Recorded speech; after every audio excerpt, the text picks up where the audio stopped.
Como de fato foi a reunião anual de 6 de janeiro de 1917? O que aconteceu? Como Rutherford foi eleito? Bom, isso existem documentos e existem testemunhas daquela época que escreveram sobre o que de fato aconteceu.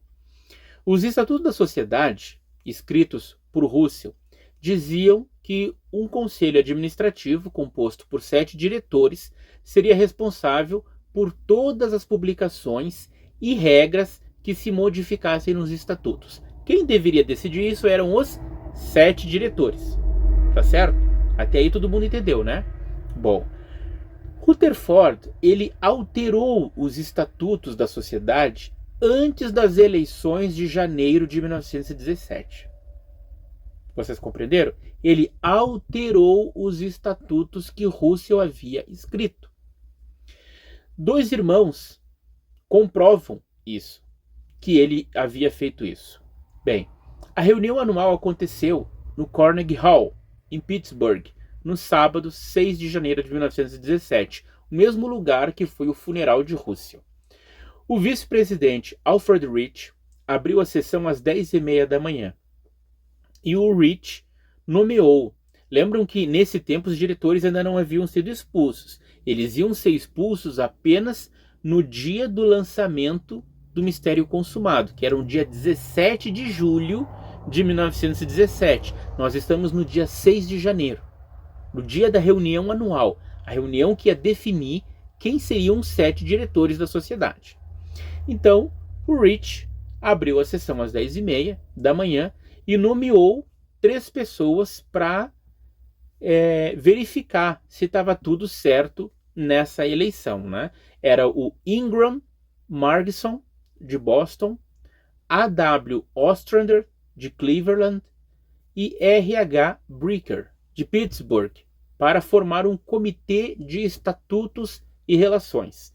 Então, eles eram os irmãos que seria como se fosse o departamento hoje das eleições, sabe? Que existe ali um conselho para verificar se a eleição está certa, tudo certinho. Bom, a sessão terminou às 4 da tarde, quando o comitê então apresentaria suas informações à Assembleia, que estava reunida, aos acionistas, né? Só que já eram quase 5 horas da tarde, quando o presidente chamou os candidatos a uma reunião. Os 4 diretores, que no futuro seriam expulsos, eles relataram o seguinte: foram apresentados ao comitê os estatutos de Rutherford, ou seja, as modificações que Rutherford havia feito. E depois de discutir bastante sobre eles, subiram ao palco para ler a Assembleia. Mas Rutherford, pensando que esses diretores, pensando que o próprio comitê ali da eleição havia modificado o que ele tinha reescrito, ele então reteve todos eles atrás do palco. Por isso que a reunião demorou mais 1 hora. Em vez de ser às 4 horas para começar a votação, foi só às 5. Rutherford, nos bastidores, estava brigando com eles porque achava que eles tinham mudado o que ele tinha escrito, né? Rutherford já havia alterado os estatutos de Russell e ele queria que continuasse daquela forma, que ninguém modificasse nada. Mas os irmãos não haviam nem modificado. Na verdade, o Rutherford chegou, conforme contam esses 4 diretores expulsos, ele chegou a querer bater, a agir com violência contra esses irmãos. Então, esses irmãos do comitê, eles se opuseram a Rutherford, dizendo que deveria se seguir os estatutos da sociedade originais e não o que Rutherford havia reescrito, mas eles acabaram cedendo. Por quê? Primeiro, porque Rutherford estava ameaçando eles com violência.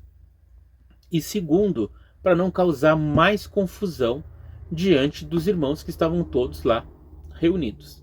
Então, foram aceitos os estatutos da sociedade redigidos pelo que Rutherford queria. E o que na verdade ele queria? Que esses estatutos dessem total poder ao presidente eleito. que ele não precisasse depender de ninguém, de nenhum dos outros 6 diretores. E os seus braços eram Vandenberg e Macmillan. Os demais diretores eleitos não serviriam para nada. As chances da presidência real, porque um estava doente, o outro tinha idade avançada, o outro era responsável por um determinado departamento, que já havia sido acordado que ele ia continuar lá. Então, na verdade, quem tinha chance mesmo de ser o presidente da sociedade estava entre o Rutherford e Alfred Rich, embora todos os outros 7 diretores estivessem ali como candidatos.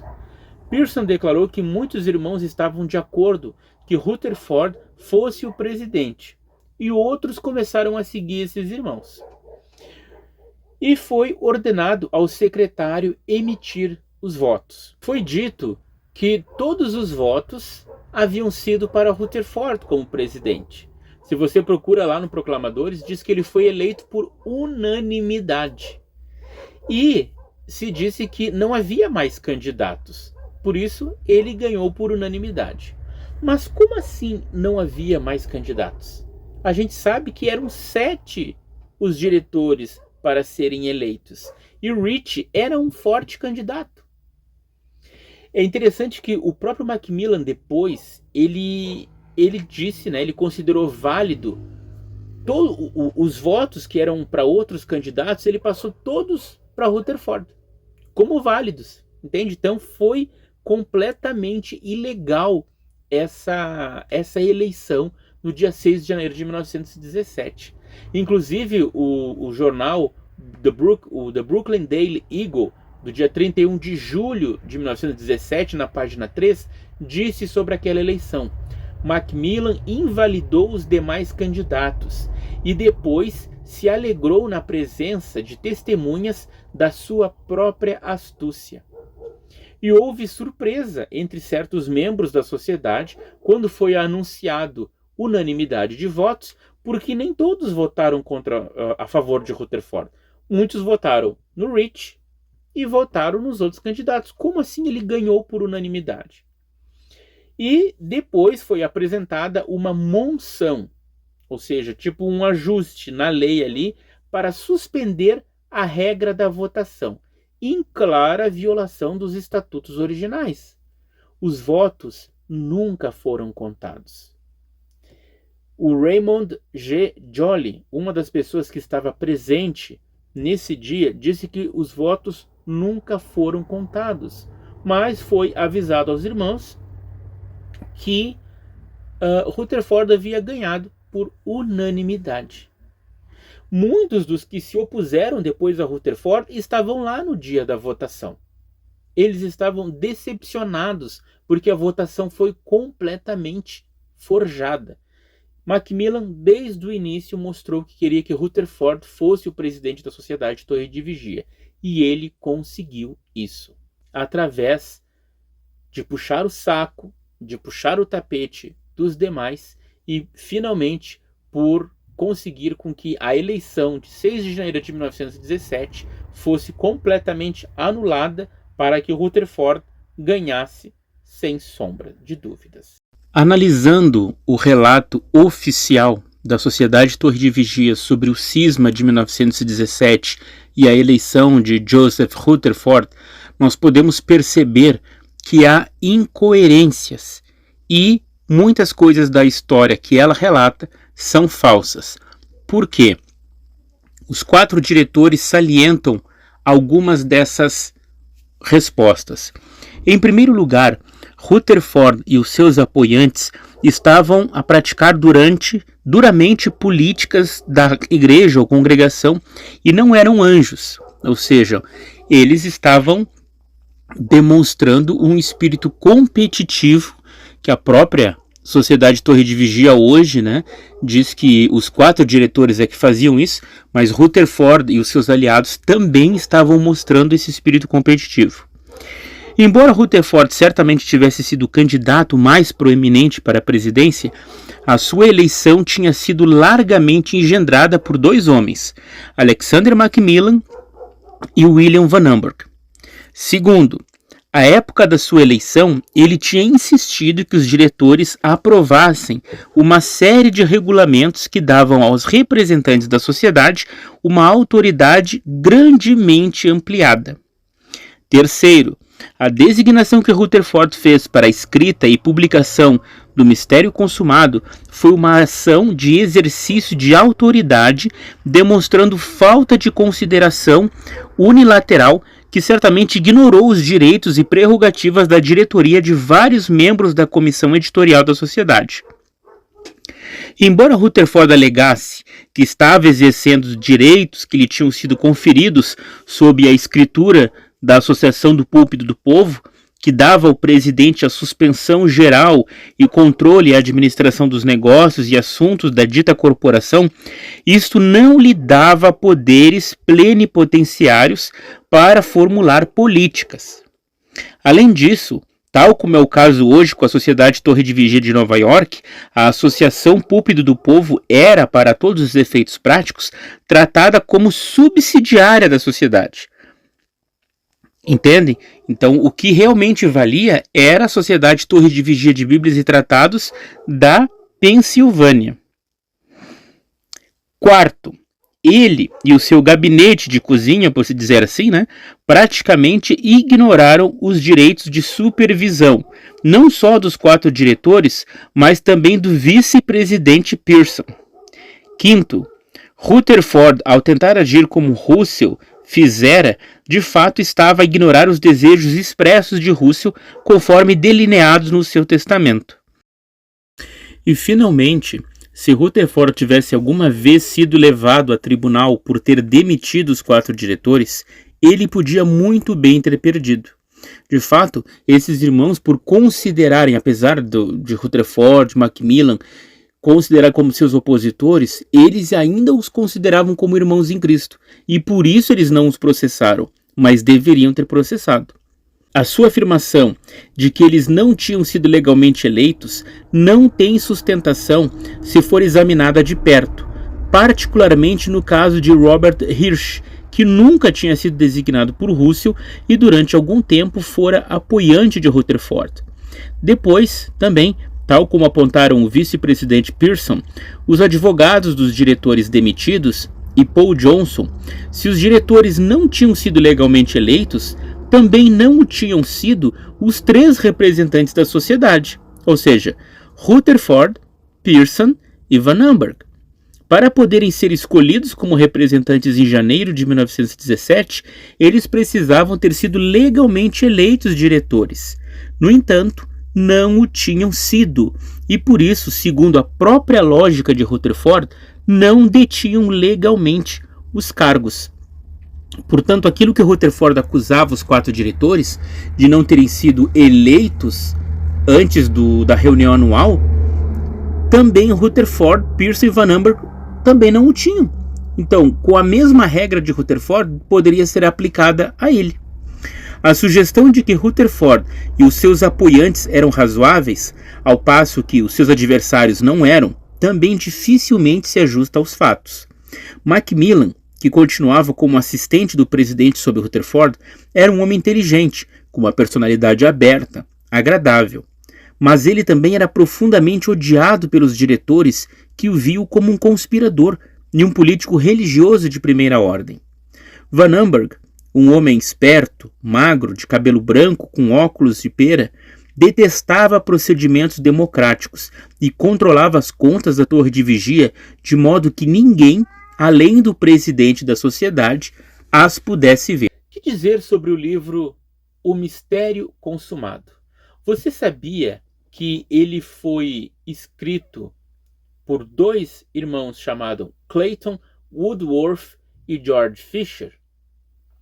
Mas estes irmãos estavam sob a supervisão de uma irmã. Sim, até pouco tempo atrás eu também não sabia disso. Gertrude Seibert. Essa mulher, ela era uma das cooperadoras e confidentes de Charles Taze Russell. Ela era uma poetisa e havia escrito vários poemas para a Torre de Vigia de Sião. Muitos, se você for procurar lá do final do século XIX, início do século XX, tem vários poemas dessa irmã, Gertrude Seibert, na revista A Torre de Vigia de Sião. E ela escreveu depois um livro de poesias. Inclusive, essa irmã era tão importante que ela recebeu uma carta de Jesse Emery, lembra? O gerente lá do Betel de Londres, dizendo mais detalhes sobre a questão dos irmãos, o que os irmãos estavam passando por lá, que dúvidas que eles tinham sobre Russell, sobre o ensino da sociedade, etc. Ele escreveu para Gertrude Seibert, e ela depois mostrou essa carta para o Paul S.L. Johnson, que começou a considerar antes de viajar para lá. Então mostra que ela era uma pessoa importante. Bom, cerca de um mês após a morte de Russell, a comissão executiva, lembram? Um mês após a morte de Russell. Russell morreu em 31 de outubro de 1916. Então, lá por final de novembro, a comissão executiva, aqueles três irmãos, né? O Van Amberg, o Macmillan e o Rutherford, eles não tinham a menor ideia de como escrever o 7º volume de Estudo das Escrituras. Mas então eles receberam uma carta dessa irmã, da Gertrude Seibert, com a data do dia 6 de dezembro de 1916, dizendo que ela conhecia 2 irmãos capazes de escrever o 7º volume. O Clayton Woodworth escreveria sobre o Apocalipse e George Fisher sobre Ezequiel. E certamente outra pessoa escreveu sobre o Cântico de Salomão. E que ela havia sugerido o título O Mistério Consumado, The Finished Mystery, ou seja, o mistério terminado, o fim do mistério. Foi ela que deu o título ao livro e foram esses irmãos que escreveram. O comitê então aprovou a ideia da Gertrude e pediu que, após a escrita, que eles fossem passados para que eles estudassem e dessem a sua opinião sobre o 7º volume antes de publicá-lo.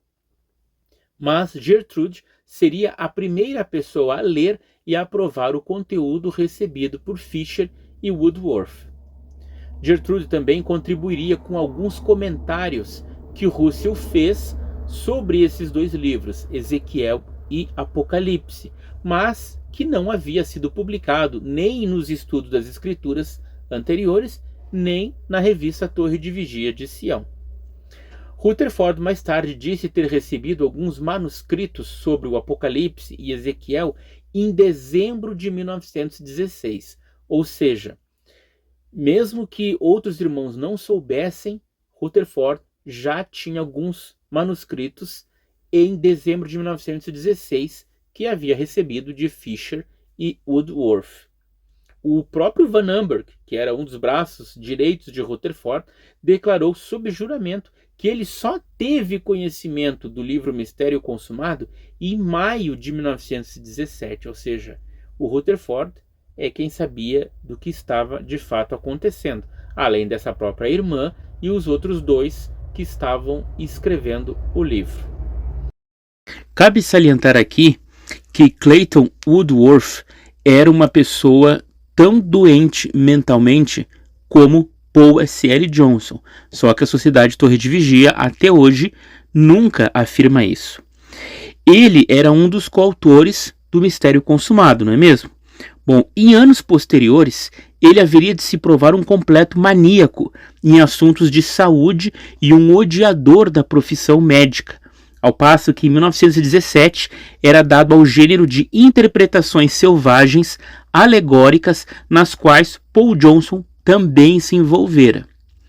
Com respeito a essas interpretações alegóricas, Woodworth até foi além de Johnson, um fato que levou um historiador a comentar que, com toda probabilidade, Johnson era tão são como seus acusadores. De fato, somos tentados a perguntar se no que ao uso das escrituras diz respeito, eles não eram todos igualmente malucos. Woodworth, por exemplo, ele usou Mateus capítulo 20, a mesma interpretação que o Paul Samuel Johnson fez assim, ele usou para interpretar as atividades dos estudantes da Bíblia em 1917, tal como Johnson tinha tentado fazer antes. E Rutherford e aqueles à sua volta evidentemente aceitaram as ideias de Woodworth. Num panfleto de 5 páginas, intitulado A Parábola do Denário, Woodworth afirmava que o denário de fato representava o mistério consumado.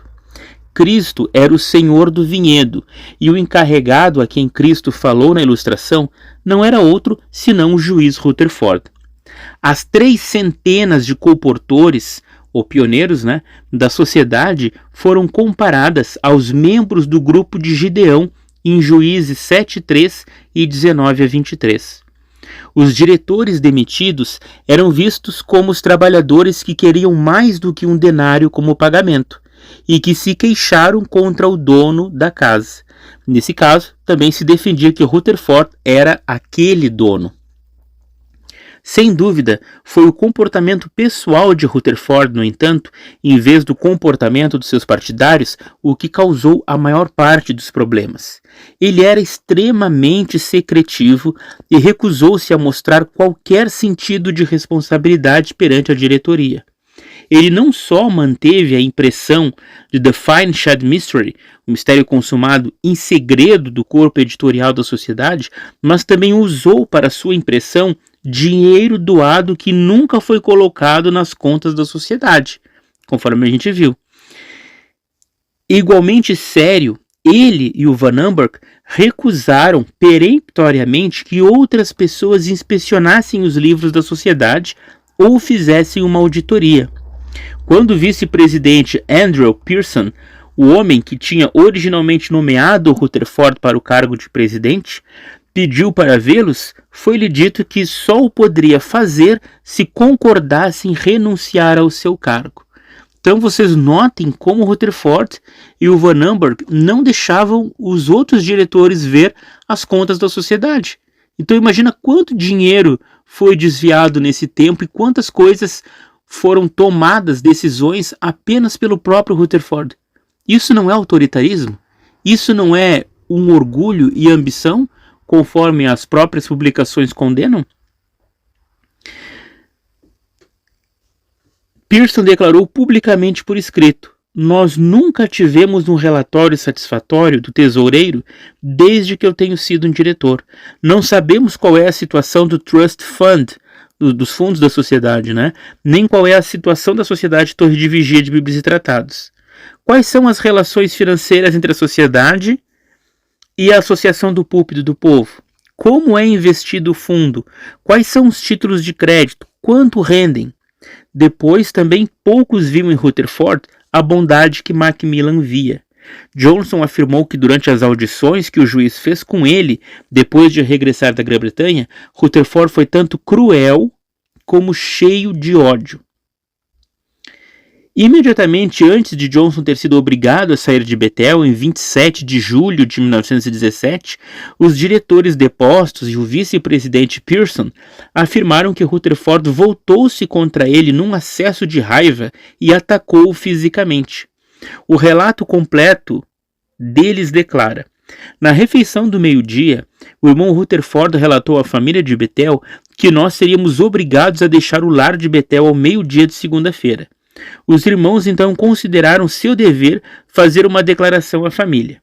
O irmão Rutherford desejava que a família só ouvisse a declaração dele, mas nós insistimos, e um de nós disse que desejava ler uma carta do irmão Pearson declarando que ele tomaria posição a favor da antiga diretoria. O irmão Rutherford recusou-se a deixar que a carta fosse lida e gritou que o irmão Johnson tinha ido ver o irmão Pearson e tinha deturpado o assunto para ele. Depois de o irmão Johnson ter negado isso firmemente, o irmão Rutherford correu para ele e, usando força física que quase levantou o irmão Johnson no ar, disse num acesso de fúria: "Você vai deixar esta casa antes da noite. Se você não sair, será posto fora." Antes de anoitecer, esta ameaça foi cumprida. Os pertences pessoais do irmão Johnson foram literalmente postos fora do lar de Bethel e foram colocados irmãos como vigias em várias portas para o impedir de entrar novamente na casa. De fato, Rutherford passava a tomar as decisões sozinho. O Brooklyn Daily Eagle, no dia 26 de novembro de 1916, dissera que as atividades do pastor Russell continuavam e que provavelmente Alfred Rich seria o próximo presidente da Sociedade Torre de Vigia. O Macmillan foi entrevistado pelos repórteres desse jornal e o Macmillan disse não ter uma forma de saber quem seria o presidente, mas que provavelmente seria Alfred Rich, já que Rutherford talvez não aceitasse ser o presidente porque ele morava na Califórnia e que provavelmente ele teria que se mudar para Brooklyn, né, se fosse o presidente. Então era provável que o Rich fosse, mas não tinha como saber. Na edição de 31 de julho de 1917, né, que foi citada antes na página 3, o jornal disse que Macmillan estava trabalhando secretamente a favor dos interesses de Rutherford. E é verdade, porque ele disse uma coisa para o jornal e, na verdade, ele estava por baixo dos panos, fazendo com que Rutherford fosse eleito a todo custo. É interessante que no verão de 1915, Rutherford ele se mudou para a Califórnia e abriu um escritório de advocacia lá, com a ajuda de um dinheiro da sociedade, né? Ele pediu emprestado para a sociedade $100 para abrir esse escritório. Então ele trabalhava lá, na Califórnia, e ao mesmo tempo cuidava da esposa que estava com a saúde muito frágil. Só que já em agosto de 1916, Rutherford voltou a se destacar na sociedade Torre de Vigia e começou a frequentar mais vezes o Betel de lá, dormindo algumas vezes também. Vocês já ouviram falar na esposa de Rutherford? Já ouviram falar no filho de Rutherford? Bom, isso é assunto para mais adiante, para outro vídeo. A gente encerra o que aconteceu com o cisma de 1917. Fica provado por meio de vários documentos que a eleição de Rutherford para presidente da Sociedade Torre de Vigia foi burlada, foi ilegal. E ele conseguiu isso com a ajuda principalmente de Macmillan e daquele advogado da Filadélfia, o McCoy. Então, continuem estudando, podem tirar suas dúvidas aqui também. E não esqueçam, compartilhem, se inscrevam no canal e dê um like. Muito obrigado pela assistência.